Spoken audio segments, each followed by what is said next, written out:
নির্বাচন পরবর্তী সহিংসতায় নিহতের প্রতিবাদে গোপালগঞ্জে সড়ক অবরোধ, দ্বিতীয় দিনের মতো বিক্ষোভ করছে পরাজিত প্রার্থীর সমর্থকরা। দেশের ৫ বিভাগে আবারও তীব্র দাবদাহ, তাপমাত্রা ৪০ ডিগ্রি ছাড়িয়ে যেতে পারে বলে পূর্বাভাস, বিপাকে পড়েছে শ্রমজীবী মানুষ। আজকে এবং আগামীকালকে তাপমাত্রা আরও কিছুটা বৃদ্ধি পেয়ে হয়তো কোথাও কোথাও ৪০ ডিগ্রি ছাড়িয়ে যেতে পারে। ১৮ তারিখে দেশের বেশিরভাগ জায়গায় বৃষ্টিপাতের কারণে কিন্তু তাপমাত্রা কমে আসবে। সিলেটে নতুন হোল্ডিং ট্যাক্স নিয়ে অসন্তোষ, আলোচনা ছাড়াই ১০ গুণ কর বাড়ানোর সমালোচনা, সিদ্ধান্ত পুনর্বিবেচনার আশ্বাস মেয়রের।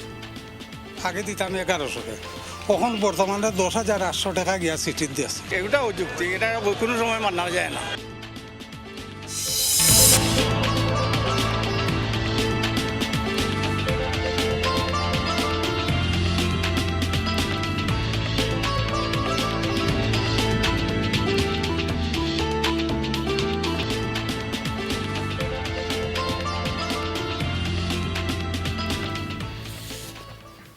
আমন্ত্রণ সংবাদ সারা দেশে, আপনাদের সঙ্গে আছি আমি ইশরাত জাহান। এবার বিস্তারিত। গোপালগঞ্জ সদর উপজেলা পরিষদের নির্বাচন পরবর্তী সহিংসতায় একজন নিহতের ঘটনায় আজও উত্তেজনা বিরাজ করছে। হত্যার প্রতিবাদে দ্বিতীয় দিনের মতো ঢাকা খুলনা মহাসড়ক অবরোধ করেছে পরাজিত প্রার্থী ও তার সমর্থকরা। ঘটনাস্থল চন্দ্র দিঘলিয়া গ্রামের হাজার হাজার মানুষ বিচারের দাবিতে বিক্ষোভ করছে। গতকাল শোক যাত্রা করে তারা। এলাকায় বিজিবি ও পুলিশ সদস্য মোতায়েন করা হয়েছে। এখনও থানায় মামলা হয়নি। মঙ্গলবার রাতে সদর উপজেলার চন্দ্র দিঘলিয়া গ্রামে আধিপত্য বিস্তারকে কেন্দ্র করে দুই পক্ষের মধ্যে সংঘর্ষ হয়। এতে গুলিবিদ্ধ হয়ে একজন নিহত হয়। আহত ৬ জন হাসপাতালে চিকিৎসাধীন।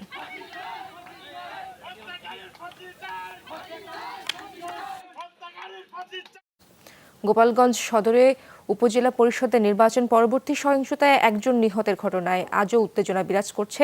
সড়ক অবরোধ করেছে পরাজিত প্রার্থীর সমর্থকরা। এই বিষয়ে আরও জানাতে যোগ দিচ্ছেন আমার সহকর্মী মোজাম্মেল হোসেন মুন্না।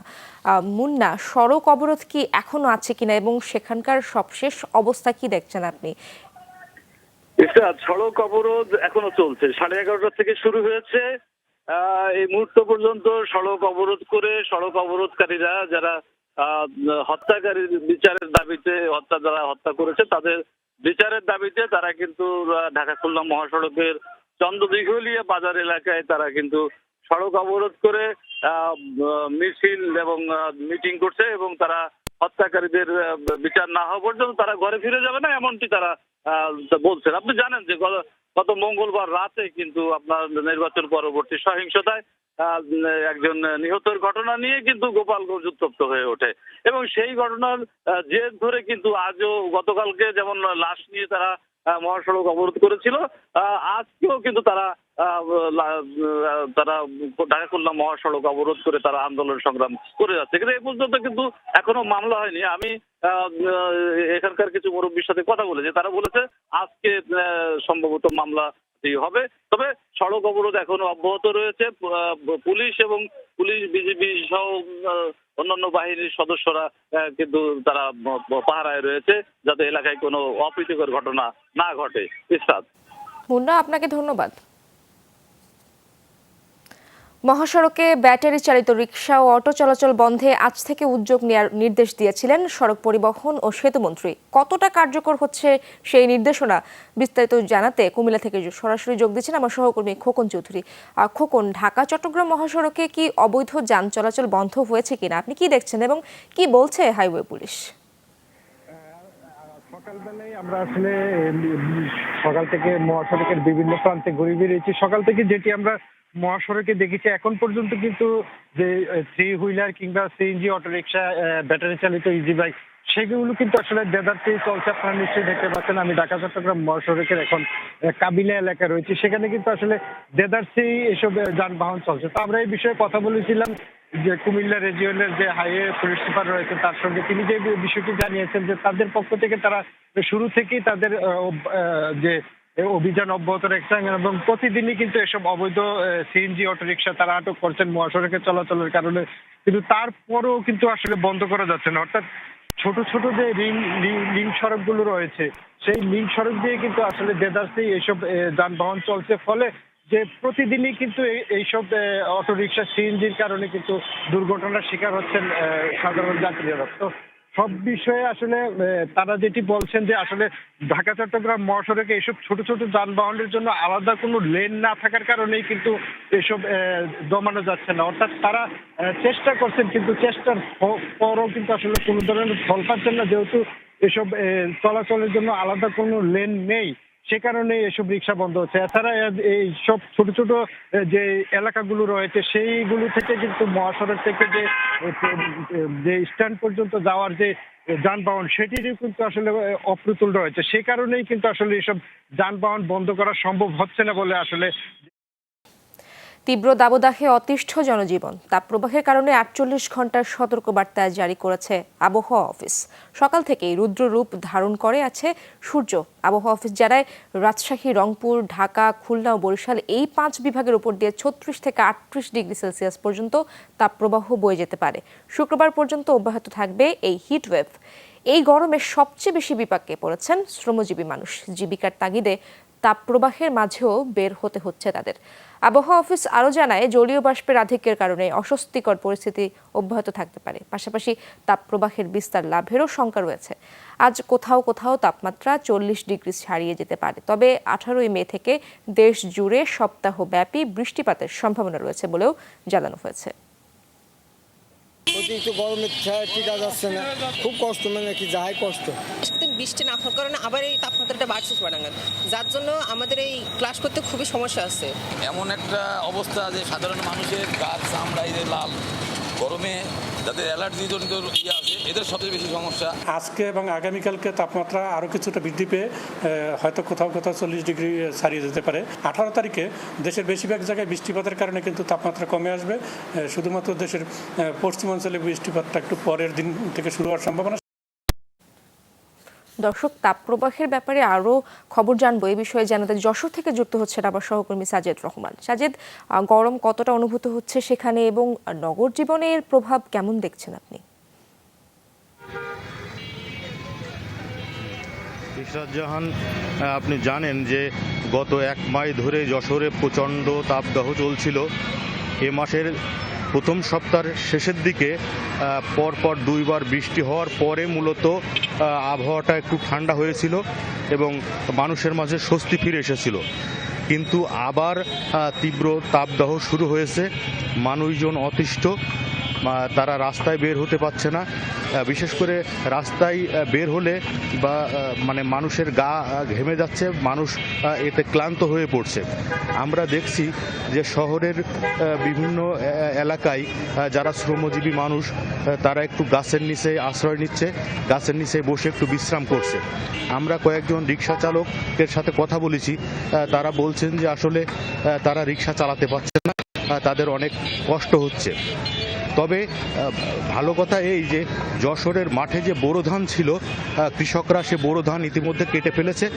ফলে কৃষকদের এখন আর সমস্যা নেই, তাদের মাঠে আপাতত তেমন কোনো কাজ নেই। তবে তারা মনে করছে যে এখন বৃষ্টির প্রয়োজন, কারণ মাঠে এখন পাট চাষ সহ অন্যান্য চাষের জন্য বৃষ্টির প্রয়োজন। তারা বৃষ্টি কামনা করছে, তারা চেয়ে আছেন যে কবে বৃষ্টি হবে। ইশরাত জাহান।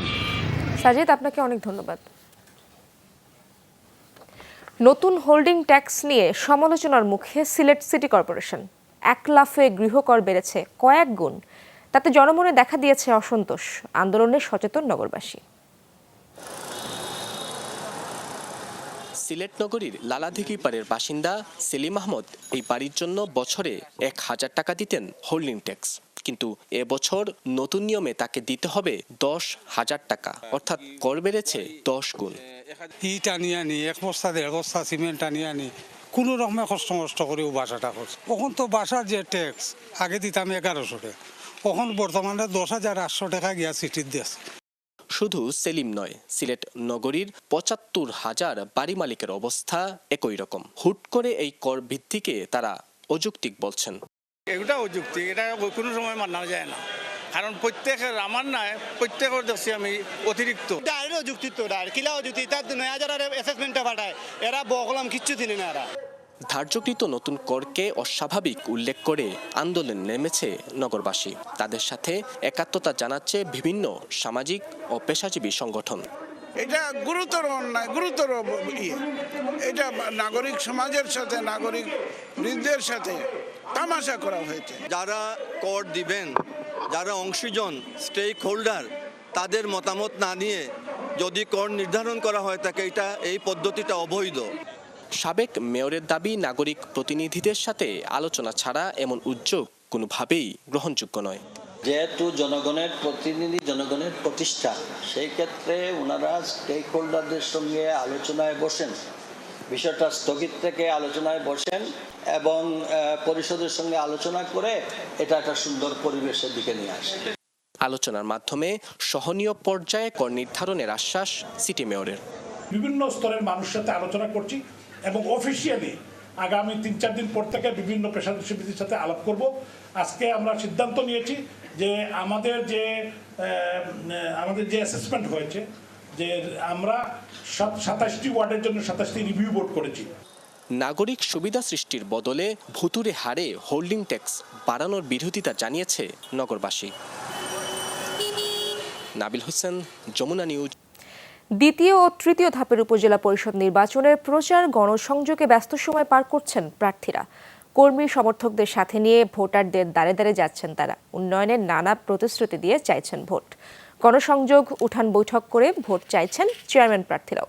এছাড়া ভাইস চেয়ারম্যান ও মহিলা ভাইস চেয়ারম্যান পদেও চলছে লড়াই। এলাকা জুড়ে বইছে নির্বাচনী আমেজ। যোগ্য প্রার্থীকেই বেছে নিতে চান ভোটাররা, চান শান্তিপূর্ণ পরিবেশে অনুষ্ঠিত হোক ভোট। আগামী 21শে মে দ্বিতীয় ধাপে 161 উপজেলায় ভোট অনুষ্ঠিত হবে। এরপর 112 উপজেলায় তৃতীয় ধাপের ভোট হবে 29শে মে। সুপেয় পানির সংকটে খুলনা নগরীর বেশিরভাগ বাসিন্দা। গ্রীষ্ম মৌসুমে পানির স্তর নিচে নেমে টিউবওয়েলে উঠছে না পানি। অন্যদিকে 2008 সালে নগরীতে ওয়াসার কার্যক্রম শুরু হলেও এর আওতায় নেই শতভাগ বাড়ি। আবার যেসব বাড়িতে ওয়াসার পানি পৌঁছায় তাতে প্রায়ই থাকে ময়লা ও দুর্গন্ধ। তীব্র তাপদাহে যখন নাকাল অবস্থা, তখন খুলনাবাসীর দুর্ভোগের মাত্রা বাড়িয়ে তোলে পানির সংকট। মৌসুমের শুরুতেই নেমে যায় স্তর। এক বালতি পানির জন্য দীর্ঘক্ষণের অপেক্ষা মেয়ে বউদের। বিশুদ্ধ পানির জন্য নগরবাসী নির্ভরশীল টিউবওয়েল ও সাবমার্সিবল পাম্পের ওপর। চাহিদা মেটাতে ছুটতে হয় এক এলাকা থেকে আরেক এলাকায়। পানি আইনে পানি দিচ্ছি, কিন্তু কলে পানি উঠতেছে না, অনেক কষ্ট। আমরা বাসা বাড়ি পানি দিই, কিন্তু আমরা অনেক দূরে দূরে যে পানি নিয়ে আসি। এই কলে অনেক লোকে পানি খায় পানির সিজনে, কিন্তু আমরা এই 6 মাস পানি পাই, 6 মাস পানি পাই না। আমরা অনেক দূরে দূরে পানি আনতে যাইতাম, পাইতাম না, অনেক গ্যাঞ্জাম হইতো, মারামারি হইতো, যার কারণে এক ভদ্রলোক আমাদের এখানে এইটার ব্যবস্থা করে দিচ্ছে। যারা ওয়াসার পানি পাচ্ছে তাদেরও অভিযোগের শেষ নেই। প্রায়ই পানিতে আসে ময়লা, থাকে দুর্গন্ধ। ওয়াসার পানিতে এত গন্ধ আসে যে আমরা ব্যবহার করতে পারি না, অন্য জায়গা থেকে পানি এনে ব্যবহার করতে হয়। আয়রন থাকে, এই নিয়ে আমাকে বিভিন্ন রোগও ধরে নেয়। অল্প কিছুক্ষণের জন্য আসে আবার চলে যায়। আমরা 2 বেলা করেই ওয়াসার লাইনের পানিটা পাই। এই পানি খাওয়া যায় না ভাই, এটা শুধু ওই বাথরুমের জন্য, গোসল করার জন্য, সংসারের কাজের জন্য। খাওয়ার পানি এবং পাক করা পানি সব ওই দূর থেকে জানতে হয়। আশেপাশে যাদের বাড়ি আছে তাদের বাড়ির থেকে আমরা চিন্তা পানি আনি। পানি দিয়ে পারতাছি না, পানি পাম্পে পাওয়া যায় না, যেহেতু কোনো পাম্পে শর্ট, আর বোতল তো নাই, বোতলও শর্ট, পানির অবস্থা খারাপ। নগরবাসীর পানির সমস্যা দূর করতে ওয়াসার সদিচ্ছা চায় সচেতন মহল। 16 বছরে আমি মনে করি ওয়াসার ব্যর্থতার বিশ্লেষণ করার চাইতে ওয়াসা কতটা এই ব্যর্থতার পিছনে তাদের দুর্নীতিটা কতটা দায়ী, সঠিকভাবে কাজ না করা, জনগণের চাহিদা পূরণ না করা। এবং আমি তো আগেই বলেছি যে 25% মানুষ কিন্তু খাবার পানি পাচ্ছে না, তো এটা তাদের 75% তাদের এখানেই ব্যর্থতা। তবে গ্রাহকদের পর্যাপ্ত পানি সরবরাহের দাবি ওয়াসার। আরও গ্রাহককে ওয়াসার আওতায় নেয়ার কাজ চলছে বলেও জানায় কর্মকর্তারা। সংযোগ চাচ্ছে, সংযোগ দিচ্ছি, এবং তাদের পানি ব্যবহারের চাহিদা পুরোপুরি আমরা মেটা করতে পারছি কিনা সেটা এখনকার হিসাব। আর ভবিষ্যতের হিসাব হলো যেটা আমরা 22% এখনো সংযোগ আমাদের আসে নাই, সেটা আসলে আমরা এই যে 78% যে চাহিদা আমরা মেটাচ্ছি, বাকি 22% আসলেও কিন্তু আমাদের যে সক্ষমতা 11 কোটি লিটার এটা দেওয়া মেটানো সম্ভব। 15 লাখ বাসিন্দার জন্য প্রতিদিন পানির চাহিদা প্রায় 24 কোটি লিটার, যার মধ্যে 10 কোটি লিটার সরবরাহ করে ওয়াসা। সাবরিনা লিজা, যমুনা নিউজ।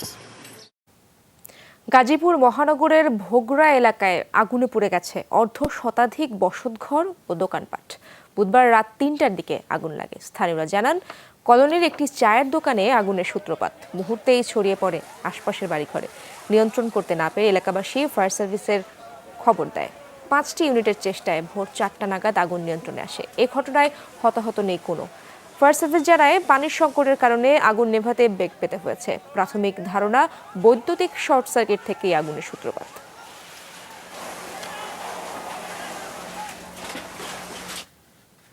যমুনার বুকে এখন পুরোপুরি দৃশ্যমান বঙ্গবন্ধু রেল সেতু। বসেছে সবকটি পিয়ার স্প্যান। কাজের সার্বিক অগ্রগতি 84%। প্রকল্প পরিচালকের আশা, ডিসেম্বরেই শেষ হবে পুরো প্রকল্পের কাজ। এরপরই উদ্বোধন। সেতু ঘিরে উচ্ছ্বসিত উত্তরের মানুষ।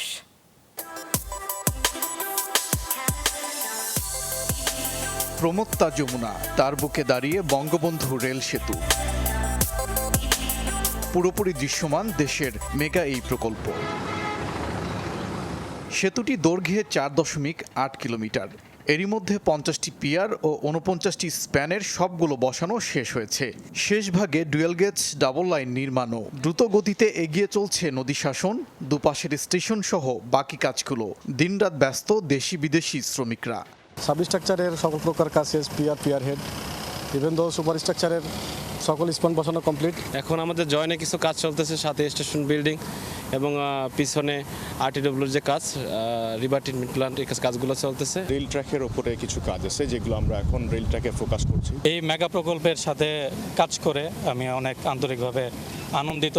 প্রকল্প সংশ্লিষ্টরা বলছেন, কাজের সার্বিক অগ্রগতি 84%। আশা ডিসেম্বরের মধ্যেই শেষ হবে সব কাজ। এরপরই উদ্বোধন। ট্র্যাক ইনস্টল করতে হবে, এছাড়া station bridge building, foot over bridge, station platform এবং স্টেশনের যে ট্র্যাক নির্মাণ, এছাড়া সিগন্যালিং ব্যবস্থা স্থাপন। রেল সেতু ঘিরে উচ্ছ্বসিত স্থানীয় সহ গোটা উত্তরাঞ্চলের মানুষ। এর মাধ্যমে যোগাযোগ ব্যবস্থা পাবে নতুন মাত্রা, প্রসার ঘটবে ব্যবসা বাণিজ্যে। আমরা ব্যবসায়ের দিক থেকে শুরু করে এখানে শিল্প পার্ক, ইকোনমিক জোন হয়েছে। এখান থেকে আমাদের যে কোনো প্রোডাক্ট আমরা রাজধানী থেকে দেশের বাইরে আমরা খুব সহজলভ্যভাবে আমরা পৌঁছাতে পারি। 2020 সালের 29 নভেম্বর প্রধানমন্ত্রী শেখ হাসিনা মেগা এই প্রকল্পের নির্মাণ কাজের ভিত্তিপ্রস্তর স্থাপন করেন। জাপান এবং বাংলাদেশ সরকারের যৌথ অর্থায়নে এটি নির্মিত হচ্ছে, যার ব্যয় ধরা হয়েছে 16,780 কোটি টাকা। ওবায়দুর রহমান, যমুনা নিউজ। দর্শক, এই ছিল সংবাদ সারা দেশের এখনকার আয়োজনে। এতক্ষণ সাথে থাকার জন্য ধন্যবাদ সবাইকে।